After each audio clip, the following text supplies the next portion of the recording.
In seclusion, he was angry, depressed, and couldn't sleep. Tim was subjected to a profound daily monitoring routine in Alicante. His 3-kilometer runs and 1-hour conversations were all he cared about. August 14th. Halfway through his run along the riverside, he saw a boy drowning. He dived into the river to save the kid.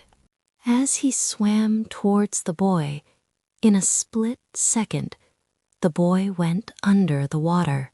He put his head below the water and saw nothing. Tim had suffered another hallucination. Passers-by saw him panic in the water before he returned to the river's pathway. He sat shaking with a heart rate of 170 BPM. He refused assistance before the Guardia Civil arrived to drive him home. Sunday, August 2005. 21 years ago, Tim's 27-year-old wife had drowned. She was 8 months pregnant with his son-to-be. When Tim returned home, he sat at the desk with the journal open before him. The journal isn't a diary. It's a ritualized conversation between himself and his hallucinations. Every word he writes is an offering to those who never answer. He believes his unborn son was standing at every window, a silent shadow of a man who should have been celebrating his life. He didn't look over his shoulder as he didn't have to.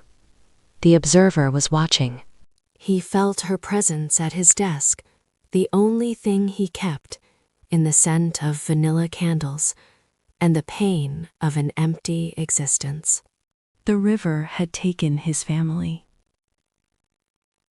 By diving into it, he was trying to conquer the element that destroyed his life. "I'm sorry about the river," Tim whispered to the desk. "It was a moment of weakness. I thought I could change the past. I know I can't." Tim believes he has to justify his survival to the 2 people who didn't make it. Every day he remains alive is a day he has to express regret while running the ritual of distance. His son was a demanding observer. He was an enigma and a constant presence in his life. Tim felt it necessary to live healthily, to prove he was worthy of fatherhood. He suffered from a psychological trauma that he wouldn't accept. His hallucinations were discussed at a trauma group meeting. Tim considered the trauma group an insult. 3 years previously, he believed, by dropping out of the group sessions, he was declaring that no living person is qualified to speak on his pain. The words closure and integration sent Tim the wrong way.